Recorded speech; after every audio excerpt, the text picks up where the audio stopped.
Alhamdulillah nahmaduhu wa nasta'inuhu wa na'udzu billahi min shururi anfusina wa min sayyiati a'malina may yahdihillahu fala mudilla lahu wa may yudlil fala hadiya lahu asyhadu an la ilaha illallah wahdahu la syarika lahu wa asyhadu anna Muhammadan abduhu wa rasuluhu la nabiyya ba'dahu Allahumma salli wa sallim ala nabiyyina wa habibina wa qudwatina Muhammad wa ala alihi wa sahbihi ajma'in. قال الله في القرآن أعوذ بالله من الشيطان الرجيم ولا تكونوا كالذين تفرقوا واختلفوا من بعد ما جاءهم البينات وأولئك لهم عذاب عظيم صدق الله وصدق رسوله وبعد. Jemaah-jemaah yang mulia, saya mengajak kita untuk menguatkan takwa kita kepada Allah, tawakal kita kepada Allah, apalagi dalam situasi yang sekarang kita berhadapan dengan pandemi Covid yang terlepas dari pro kontra pemberitaan sekaligus juga solusi yang diberikan, kita wajib tawakal kepada Allah. Bentuk tawakal tentu harus dengan tawakal yang benar. Persoalan Covid ini ada kaitannya dengan jiwa. Salah satu masalah ataupun hal yang urgen yang menyebabkan kenapa itu ada syariat di tengah kita adalah hifdzun nafs. Jadi asas ini merupakan hak asasi, pemeliharaan terhadap jiwa.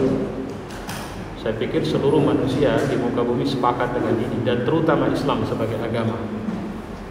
Untuk itulah ketika kita berhadapan khususnya seperti kasus seperti ini bukan persoalan saya menularkan atau saya ditulari. Ini persoalan pemeliharaan kejiwaan, dan kita makanya harus mengikuti apa yang menjadi aturan yang memungkinkan kita bisa meminimalisir untuk tidak menularkan atau tertular penyakit ini. Kita berdoa kepada Allah semoga saudara-saudara kita yang terkena penyakit ini diberikan Allah kesembuhan, dan kita juga yang masih sehat atau sudah sembuh dilindungi Allah, diberikan kemudahan untuk tetap berada dalam kesehatan itu. Jemaah yang mulia, pada kesempatan Jumat ini saya ingin mengajak kita untuk berpikir. Saya melihat kondisi kita umat Islam di seluruh dunia itu mirip seperti apa yang pernah dibilang Nabi SAW, yang hadisnya itu yushaiku an tada'a alaikumul umam kama tada'a akala ila qas'atiha. Kalian ini nanti akan sampai masanya di mana kalian akan berhadapan dengan situasi di mana kalian akan seperti makanan di meja makan yang diserbu oleh banyak umat, kalau bahasanya umat-umat. Fakta realnya memang kondisi kita bisa bilang setelah terjadi kolonialisme dan imperialisme, negeri-negeri muslim ini seperti makanan yang diserbu oleh berbagai negara Eropa, Amerika. Bagaimana misalnya Italia menganeksasi dan menjajah Libya, Prancis menjajah Mesir, Inggris dengan daerah jajahannya yang banyak. Kemudian Indonesia dijajah oleh Belanda, satu negara yang pada waktu Belanda meninggalkan Indonesia, saya membaca total statistik penduduk Belanda itu sekitar 5 juta. Sementara rakyat Indonesia waktu itu 60 juta. Coba bayangkan, jomplang sekali dari sisi angka. Tapi 60 juta ini tidak berdaya dalam tempo, kalau bahasa Soekarno itu 350 tahun. Kita pernah dijajah Belanda, kita pernah dijajah Portugis, kita pernah dijajah oleh Inggris, dan kita tidak berdaya dalam sekian lama. Situasi seperti itu sekarang terjadi lagi, di mana Amerika dengan sekutu menganeksasi Irak, dan negara-negara muslim itu lemah. Kita melihat bagaimana organisasi konferensi Islam merupakan organisasi formalitas, tidak memiliki kekuatan apapun, dan tidak bisa bicara dalam skala global. Kemudian Suriah berantakan, berbagai negara ikut di dalamnya, termasuk Rusia dan Amerika. Kemudian yang terakhir Afghanistan, Ingat bagaimana juga lemahnya umat Islam di Myanmar nanti, di Filipina. Alhamdulillah walaupun Filipina ada perkembangan baru, demikian juga di Thailand. Tapi kondisi kelemahan itu juga masih terjadi di India dan secara politik di Indonesia. Yang harus kita lihat misalnya Taliban atau Afghanistan. Saya pikir kita dihadapkan dengan framing. Terlepas dari plus minus Taliban itu, saya juga selalu kalau ditanya orang, jawaban saya wait and see. Karena Taliban tidak bisa mengurus atau tidak mungkin bisa mengurus Afghanistan itu sendiri. Dia tidak punya expert. Dia kekurangan tenaga untuk bisa mengurus sebuah negara. Itu terbukti dari ngurus bandara saja dia tidak bisa. Maka dia minta tolong kepada Turki dan Qatar. Dan karena sebab itulah Taliban memberikan pandangan bahwa mereka tidak akan sama dengan Taliban yang lalu. Karena Taliban yang lalu adalah Taliban yang sangat kolot. Mereka mengira dengan menerapkan pada hal-hal yang detail dari syariat Islam, mereka akan mendapat pertolongan Allah. Ternyata 5 tahun kepemimpinannya itu berakibat pada aneksasi Amerika selama 20 tahun kemudian. Dan 20 tahun itu tidak ada yang berpikir ada berapa ratus ribu atau juta nyawa yang hilang oleh Amerika dan sekutunya di Afghanistan. Ada berapa rumah yang dihancurkan, ada berapa negeri yang mereka bom. Ada berapa prinsip-prinsip kemanusiaan yang terabaikan. Karena Amerika tidak masuk sebagai pemberi solusi. Dan tidak pernah Amerika keluar dari satu negara itu nyaman. Lihat bagaimana Irak sekarang. Pernahkah kita mencoba melihat ini secara seimbang untuk mengatakan bahwa sebenarnya yang dilakukan Amerika bukan solusi, tapi meninggalkan begitu banyak masalah bagi Afghanistan? Tapi kenapa kemudian yang diserang adalah Taliban? Jawabannya sederhana. Tapi saya sebelum memberikan jawaban itu, saya akan mengatakan bahwa ada masalah yang paling kronis, yaitu ternyata sebahagian umat Islam ikut serta menuduh Taliban. Sampai-sampai di Indonesia muncul kelompok yang sangat mengkhawatirkan kelompok pro-Taliban itu akan menguat dan memunculkan radikalisme dan terorisme di Indonesia. Harusnya kita juga berpikir jernih.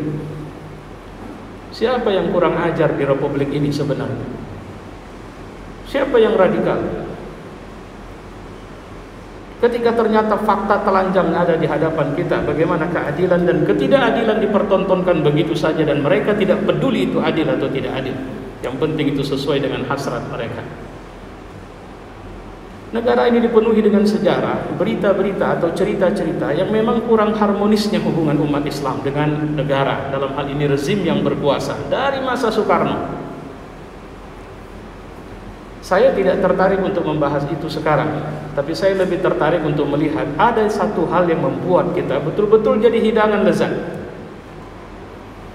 Karena bahasa almarhum Zainuddin MZ, almarhum, beliau pernah mengatakan, kita ini jangan seperti penari yang mengikuti irama gendang.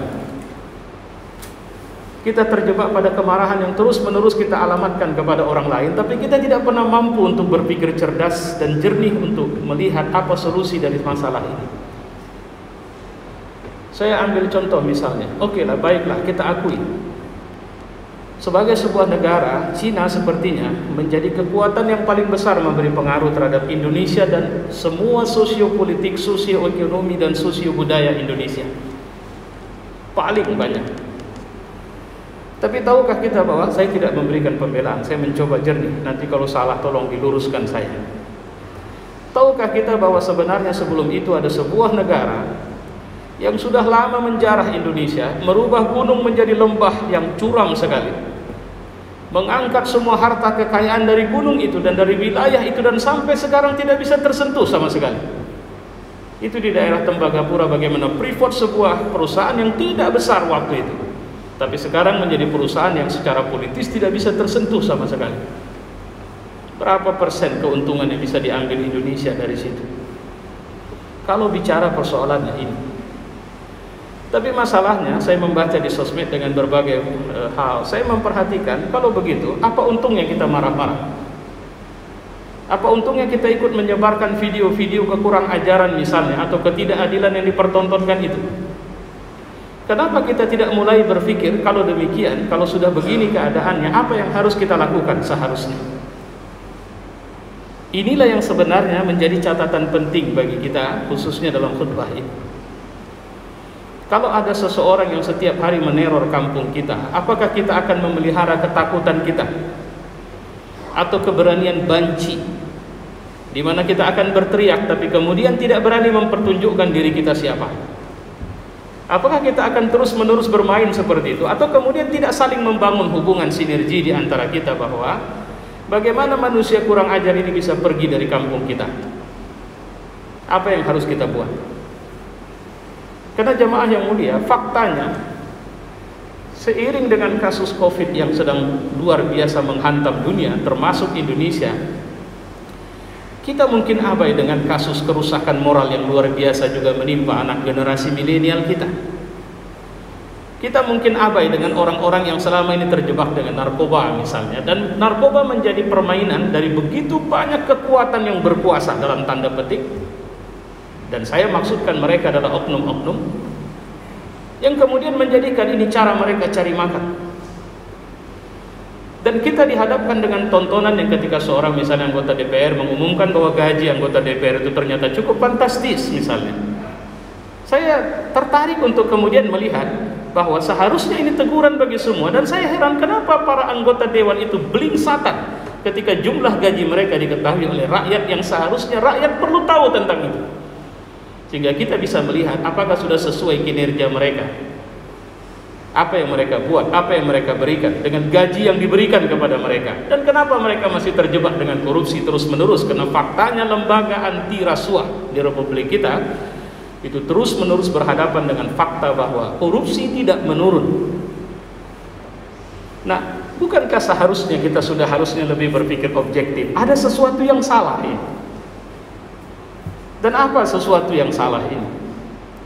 Itulah yang harus kita lihat secara perlahan. Inilah sebenarnya kalau ikut hadis Nabi tadi, kalau bahasa hadis, walakinnakum ghusa ka ghusais sayl. Sebelum ayat hadis ini, Nabi mengatakan kalian waktu itu paling banyak, kebanyakan di negeri itu kalian, tapi kalian tidak berdaya.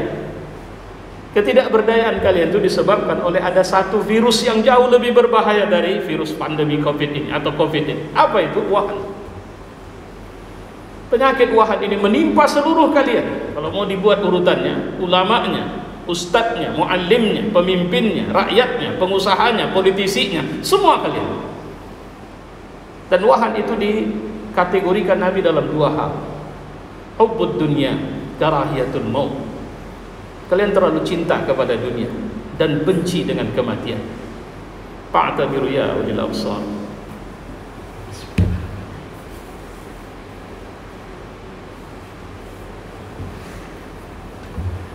Alhamdulillah, nusalli wa sallim ala nabiyyina wa habibina wa qudwatina Muhammad wa ala alihi wa sahbihi ajma'in.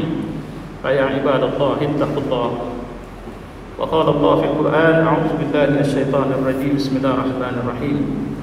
Wal takum minkum ummatun yad'una ila al-khair wa ya'muruna bil ma'ruf wa yanhauna 'anil munkar wa ulaika humul muflihun. Shadaqallah wa shadaqa rasuluhu wa ba'd. Satu hal yang bisa kita renungi dari perjalanan sejarah bangsa ini menuju merdeka. Gerakan kemerdekaan itu dimulai ketika kita menemukan satu kata untuk negara ini, Indonesia. Sebelumnya tidak ada kata Indonesia. Awal pergerakan tahun 1905, Hos Cokro Aminoto menyebutkan itu dalam semacam muktamar Syarikat Islam dan mengatakan bahwa Indonesia harus merdeka. Saat itulah kita sepakat bahwa dari Sabang sampai Merauke kita Indonesia. Sebelumnya tidak. Sebelumnya ada perlawanan, tapi orang Aceh melawan, orang Medan tidak ikut. Orang Padang melawan, orang Jambi tidak ikut. Orang Jawa melawan, orang Makassar tidak ikut. Orang Makassar melawan, orang Papua tidak ikut. Artinya pergerakan perjuangan kita waktu itu sebelum pergerakan kemerdekaan awal abad ke-20 itu adalah pergerakan yang sifatnya sektarian, parsial, primordial, kesukuan. Kata Indonesia dibangun untuk mengikat bahwa ini bukan persoalan agama, ini bukan persoalan ekonomi, ini persoalan kita orang yang tinggal di negara ini, Indonesia. Sehingga Anda Kristen, Anda Indonesia. Anda Muslim, Anda Indonesia. Gerakan itu menjadi gelombang besar waktu itu. Diikat dengan Sumpah Pemuda. Jadi para orang tua sudah mencetuskan kata Indonesia, anak muda kemudian melanjutkan dengan bahwa kami pemuda-pemudi Indonesia. Mereka cari bahasa yang satu, Indonesia. Bendera Sang Saka Merah Putih. Bangsa Indonesia. Walaupun sempat ini di fait accompli tahun 26 ada Sumpah Pemuda, tapi ternyata lebih Jawa sentris. Tidak disepakati dengan pemuda-pemuda dari daerah lain. Yong Islami Tenpon, Yong Sumatera, Yong Sun tidak mau. Harus ada Sumpah Pemuda yang memang pemuda Indonesia. Apa tagline, apa gelombang, apa ikrar, apa jargon yang harus mengikat. Maka keluarlah kata, jika kita bertemu dimanapun, maka berjumpa dan berpisah diawali dengan kata merdeka. 1905 sampai 1945 Indonesia mendapat momentum untuk merdeka. Tahukah kita bahwa siapa yang berkumpul untuk melakukan kerja-kerja persiapan kemerdekaan di BPU, PKI dan PPKI? Kita sepakat bahwa semuanya itu Indonesia. Di situ ada Kristen, di situ ada Muslim, di situ ada ulama, di situ ada kebatinan, aliran kepercayaan. Tapi apa yang mereka waktu itu tidak terjadi friksi, karena kita sepakat kita punya kebutuhan yang satu, Indonesia. Hari ini itu yang menjadi masalah. Kita tidak punya ikatan yang sama. Kemarin saya men-share satu pemberitahuan seminar, dan kemudian saya dikomentari begitu banyak dalam Facebook saya, tapi saya memahami. Karena memang inilah masalah. Mereka mengatakan jangan sampai terjadi perpecahan bla bla bla bla dan sebagainya. Saya bilang Indonesia ini sejak merdeka pemilu 1955 Indonesia sudah punya partai Islam lebih dari satu. Setelah itu kita pemilu di tahun atau di masa Orde Baru, pemerintah Orde Baru sepakat waktu itu bahwa Islam partainya harus satu, walaupun dikebiri. Reformasi kita belum pernah ketemu partai Islam satu. Kenapa Anda masih terjebak pada utopia untuk menganggap partai Anda lebih baik dari partai yang lain dan partai lain tidak perlu hadir? Inilah penyakit Republik ini. Di kalangan orang yang mengaji ada polarisasi dengan membelah. Kitalah Ahlus Sunnah wal Jamaah, sementara mereka adalah Ahlul Ahwa wal Bid'ah. Padahal ini saudara kita sesama Muslim. Kalau kalian menemukan ada orang yang dia melakukan gerakan bid'ah, maka wajib hukumnya untuk kemudian memberikan dakwah kepadanya. Bukan membelah dan kemudian mengatakan jangan dekati dia, jangan jawab salamnya, jangan peduli sama dia. Kalau ada partai misalnya, jangan menganggap kau partai super dewa. Sampai hari ini partai yang kita anggap sebagai partai yang qualified membela kepentingan Islam ada sampai 20%. Bukankah seharusnya kita berpikir lebih global, keluar dari situ untuk melihat ada baju yang sama yang kita pakai. Mari kita berhubungan dengan baju itu. Mari kita bersinergi dengan baju itu. Berhentilah untuk menganggap dirimu paling benar. Karena al-haqqu min rabbik, kebenaran itu milik Tuhan. Bahkan kalau wilayahnya adalah ijtihadiyah dan memang kita berijtihad di situ, Nabi mengatakan salah pun itu berpahala satu. Maka bodoh dan kurang ajarlah kita ketika dalam ijtihad kita saling bentrok, saling friksi, saling serang, saling menghancurkan dan menganggap kitalah yang terbaik. Ini problem umat Islam. Ketika kita bicara tentang memilih pemimpin, kita tidak pernah punya pemimpin yang datang dari keinginan atau rasa cinta kita. Tapi sering yang disodorkan oleh kontrak-kontrak politik, partai politik yang kemudian dibilang inilah pemimpin kita, silahkan pilih mereka. Maka kita pun berebut untuk kemudian malangnya, setelah mereka selesai dengan event kampanye mereka, event kepentingan mereka, mereka sudah saling senyum, saling sapa, saling salam, kita masih terpolarisasi, terbelah sana sini. Saya mengingatkan, perhatikan di sosmed, umat Islam dikondisikan untuk menyerang negara terus. Kemarin saya dikasih satu video oleh seorang dokter gigi. Dia kasih sama saya, Ustadz, tolong kasih tahu sama jamaah ini. Demi Allah, terasa sangat sedih. Video itu video nyanyi, tapi sangat vulgar. Dan video ini diberikan untuk konsumsi anak-anak dan disebarkan di YouTube. Video yang mengajarkan pornografi yang sangat vulgar, walaupun dengan memakai tumbuhan, dan mengatakan ini kampanye LGBT. Sementara kita masih teriak, kenapa sholatnya masih jarang, kenapa sholat harus pakai masker, kenapa harus ini, dia adalah ahlu bid'ah, dia partainya tidak benar, dia cebong, dia ini. Kita lupa bahwa kita dihancurkan untuk 20 tahun ke depan, di mana anak-anak kita dihancurkan. Pola daring itu berakibat di mana anak terbiasa pegang HP. Dan pertanyaan, apakah mereka pegang HP untuk belajar sekarang? Wa'lamu anna Allah qala fil Qur'an inna Allah wa malaikatahu yusalluna 'alan nabi ya ayyuhalladzina amanu sallu 'alaihi wa sallimu taslima. Allahumma salli wa sallim 'ala Muhammad wa 'ala ali Muhammad kama sallaita 'ala Ibrahim wa 'ala ali Ibrahim wa barik 'ala Muhammad wa 'ala ali Muhammad kama barakta 'ala Ibrahim wa 'ala ali Ibrahim fil 'alamin innaka Hamidum Majid. Allahumma ighfir lil mu'minina wal mu'minat wal muslimina wal muslimat al ahya'i minhum wal amwat. ربنا آتنا في الدنيا حسنة وفي الآخرة حسنة وقنا عذاب النار. عباد الله، إن الله يأمر بالعدل والإحسان وإيتاء ذي القربى وينهى عن الفحشاء والمنكر والبغي يعظكم لعلكم تذكرون.